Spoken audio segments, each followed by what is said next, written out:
Today we're gonna do something a little different on this channel. We're gonna analyze one of my absolute favorite interracial couples, Jodie Turner-Smith and Joshua Jackson. I'm gonna share with you exactly what is so inspiring about them and what gifts I believe they're contributing to the interracial dating community. Now, before we get into this, I need to tell y'all something. I don't know these people, and I definitely don't believe in relationship goals, especially when it comes to celebrity relationships. And I'm not here for the celebrity worship or idolization either. Check this video out if you need proof of that. But what I am here for, and what I will always be here for, is the triumph of love and just being able to witness humanity's progression. All right, so let's get to it. So Jodie Turner-Smith and Joshua Jackson, a Brit, a Canadian American, a husband, a wife, 43, 35, possibly one of the most even complexions I have ever seen.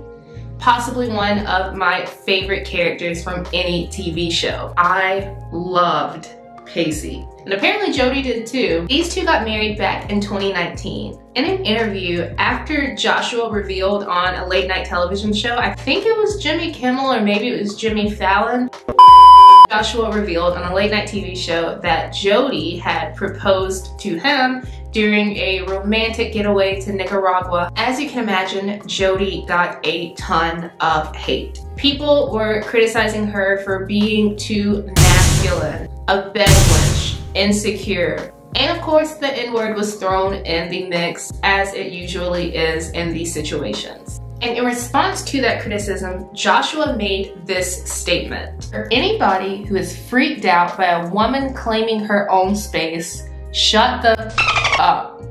Good God, you cannot believe the things people were leaving my wife on Instagram. She did it, I said yes, we're happy, that's it. That's all you need to know. And he continues by adding, that has been a real education for me as a white man, truly. The way people get in her comments and the ignorance and ugliness that comes her way is truly shocking. And it has been a necessary but an unpleasant education in just the way people relate to Black bodies in general, but Black female bodies in specific. And it's not okay. We have a long way to go. I love this response for like 1,000 reasons, but I'm just gonna focus on 2 reasons. The first being, it took him no time to come to his wife's defense. I love the quickness. Secondly, I love that Joshua notes that experiencing this misogynistic and racist attack on his wife has been an education for him, because that is one of the most beautiful parts to me of interracial dating. Not always, sometimes it's just a bust. But in a lot of cases, interracial dating between Black women and white men really allows white men to understand the full scope of white maleness in and around the world. Privilege isn't easy to identify if you've always had it, and compassion isn't always easy to bestow on someone that you don't know. In my own experiences with interracial dating, most of the white men that I've dated, of course they know there are racist people out there. They know that Black and brown people still deal with racism. And they maybe even heard some racist remarks about or to Black or brown people. But it hasn't been until dating me, if I've been the first Black woman that they've dated, and witnessing and listening to me share my experiences, that they've really gotten it. And of course, they're not gonna fully get it, but to make change for the better, you don't have to fully understand something. You just have to speak up and take action. And I love that Joshua Jackson did that in this instance for his wife. Also, I love that in that quote, he calls the trope for what it is, the strong Black woman concept. And what I love is that seemingly, who knows if it's true or not, who knows if their relationship is even true or not, but seemingly he's saying what needs to be said regardless of if the backlash that Jodie's facing turns against him. It's not just what a husband is supposed to do.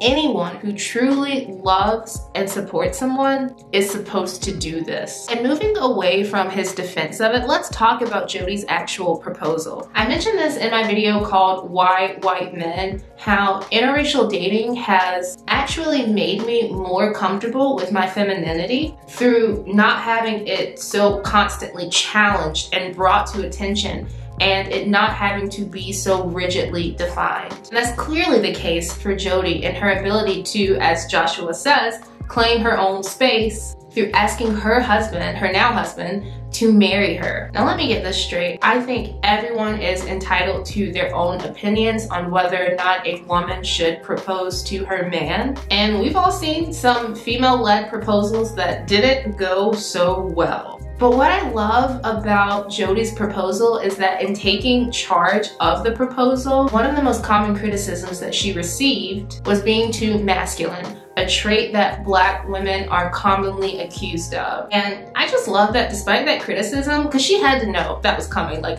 we all know as Black women what the criticisms will be for our actions. We already know what they're gonna be. So she had to know, and she did it anyways. Now I'm sure it helps that afterwards Joshua stepped in and asked both her biological father and stepfather's permission, and then went on to propose to her. One of the best things that I have personally experienced through interracial dating is that the expectations of gender constructs and gender expectations just haven't been as rigid and suffocating as I have found them to be in same-race dating. I'm not saying that's the case all the time. I'm not saying anything is the case all the time, but I am saying that that's been the case for me most of, if not all, the time. And lastly, I just love the fun that they seemingly have together and the comfort that they exude around one another in the photographs that we see of them together and in the interviews that we see of them together as well. And I just absolutely love seeing that level of comfort and seeing that level of happiness and fun.